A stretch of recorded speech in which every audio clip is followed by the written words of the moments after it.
Today I'm not gonna use a deep voice, just kind of.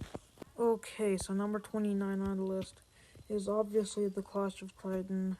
This episode is so boring and it's all filler, and it's not even interesting to see Triton attack the mortals.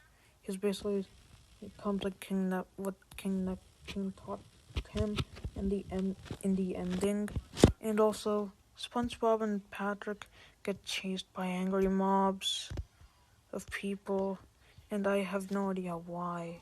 This is also a very forgettable and the most bland episode in the whole entire series.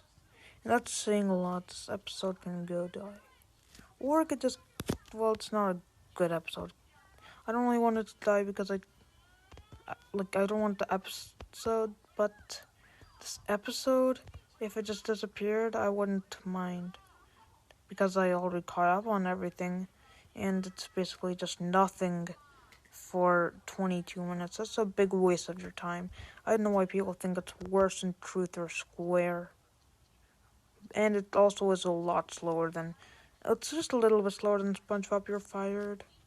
In SpongeBob You're Fired, I do like the designs of the evil employers or the bosses, Mr. Weenie, the Noodle, and them, but compared to that episode, the Clash of Triton is just a piece of garbage. It's not good. It's not as good as SpongeBob You're Fired at all. This is the episode with the biggest pacing problem. Number 28, SpongeBob You're Fired. This episode is, I do like Patrick's head, and it is a little bit nice callback to Chum Bucket Supreme. And the artwork, but the ending is so... It wasn't that predictable. That's what Squidward was the thing. I mean the hamburger or Krabby Patty. But the more ending after that was very predictable. The second half feels a bit faster, and 5 minutes into the episode is where SpongeBob actually goes places, and then stuff happens. This is Party Pants. The only thing I like is the song. Number 26 is President's West. This is basically Dungeons and Dragons except in medieval times. It's in the West. It's in the Wild West.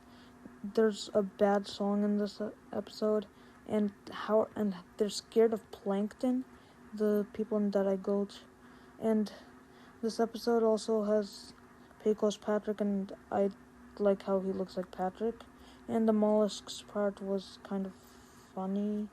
Not really, but this episode is also very boring, and I don't get how they're afraid of plankton, Deadeye plankton, but...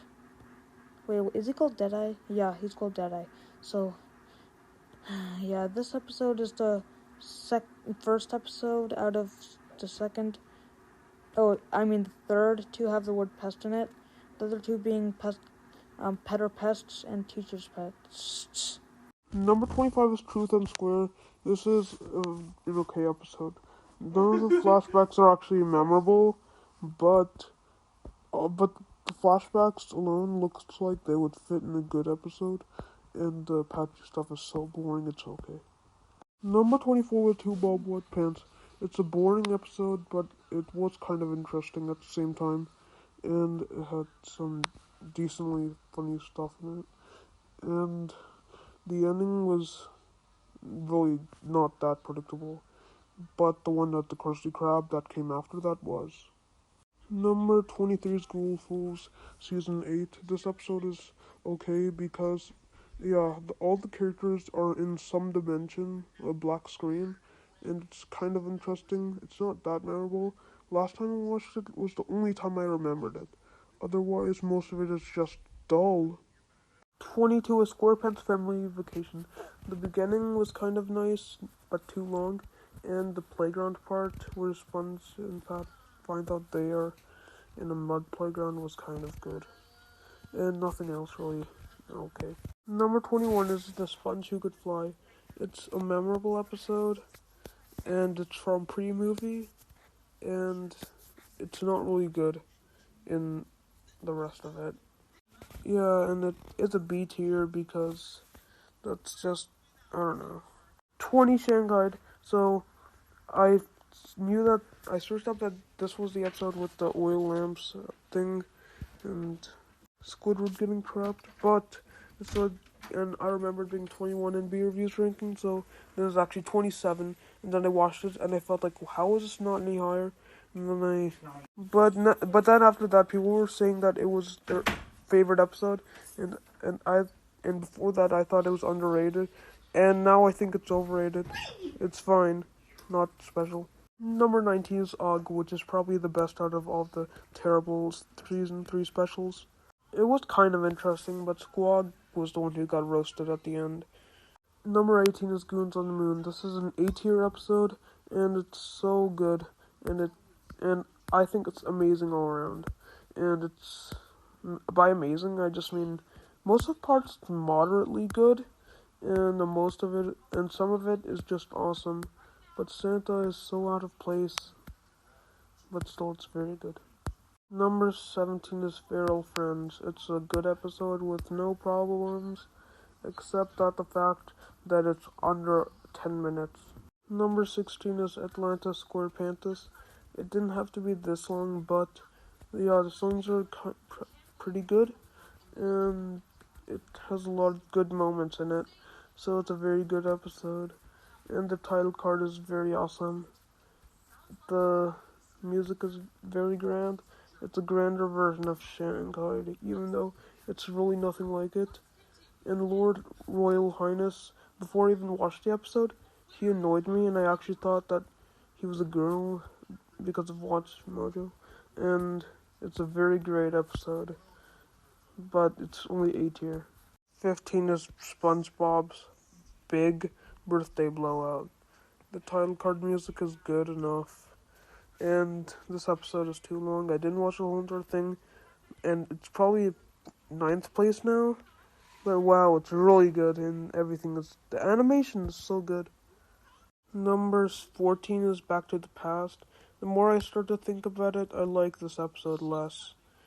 13 is SpongeBob Christmas. This episode is so awesome.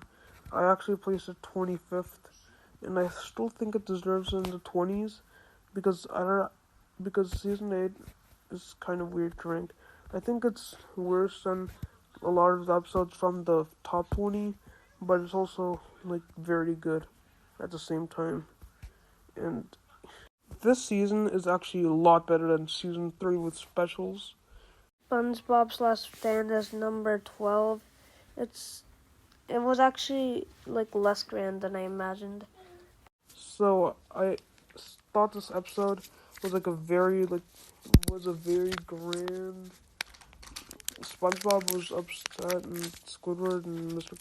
That scene, I thought it was longer than what it was supposed to be. But the moment they get the planktons, we're already like a third in the way of the episode. I'll ignore the environmental message because this episode's great. It has a kind of good song, and everything about it doesn't even range like a hate. Number 11. The SpongeBob versus the big one, or SpongeBob SquarePants versus the big one. The palm trees made it for me, and nothing was bad about it. It's as good as Enchanted Tiki Dreams, and it does have that good moment with JKL and Cash. And Mr. Krabs' beard is very nice, and the dance party at the end was fine. Very good episode. This is 15 minutes, 37 seconds without the segments of Catchy. Tells a great backstory of two enemies, former friends being enemies and then turning into enemies. And the backstory of Krabs is very good. He was poor and then he got $1, and then he loved being rich, and he never spent it on anything. Number 10 is Dungeons and Dragons. It's a very good episode, and nothing is to dislike about it except that even Squidly is the opposite of Squidward, and he still gets a bad ending. Number 9 is the episode that I really wanted to see the full version of, but I couldn't. Also, Plankton and Squidward actually kind of interact, and I love when that happens. And it came from Good Lagoon as the 4th episode in the S tier, so it's gotta be great. I'm pretty sure in July was of last year was when actually I realized that the Goo Lagoon, it has the word goo means like slime, and I knew that, but Goo Lagoon, like the goo in Goo Lagoon, I didn't know. I thought that was a random name, and also Lagoon has it. Lagoons on the Moon. 7. Christmas Who. Not a lot really happened in this episode. It was like, just rewatch it again, and there's like 4 key moments that really happened. Otherwise, it's funny and it's great. And the Christmas party photo thing is probably the one in the secret box. And also at the same time, uh, the beginning, when Pie Guy Rule said that that Sandy taught them about the 4th of July, Sponge and Patrick, I was confused, and I think I have to watch the whole entire episode again. I only remember her teaching them about Christmas. Maybe I got mixed up with the Breath of Fresh Squidward, but I don't think so. Maybe. I don't know. Maybe. This is getting too long. Number 7. Have you seen the snail? It's a very emotional episode, and it's great in every single way. 5 is the Great Patty Caper, which is amazing. Everything is so clever. Most good specials are from the Dark Era, and Frozen Face Off is so good. Actually, it doesn't really feel that long and grand. Number 3, Hello Bikini Bottom, a great way to end the Dark Era. The episode before it had an M-O at the first letter of its name, and this one has an O-M at the end of it. This episode felt so long, but it got a lot shorter from what I thought. Number 2, Legend of Bikini Bottom. I don't think I actually like this episode anymore. This is super outdated, and from what I saw, yeah, I forgot which type of what episode it was, but now that I knew that it was the one with all those ghosts and the claymation, it sounds like it would be pretty boring, and I don't really want to watch it. That's why it's, I guess, 4 now. 4-star. Number 1, Goodbye Krabby Patty. Yeah, this was a grand feeling episode, and I remember it feeling a lot longer. It had a lot of these factory scenes in it. Like, they were all like, it just seemed a lot more longer. And the factory thing, it only shows the factory at the end, like when it gets pushed away. I'm not talking about the one where they were like testing the filler. Not like, why do I use filler words? But it is definitely the best of season 1 to 11 in specials.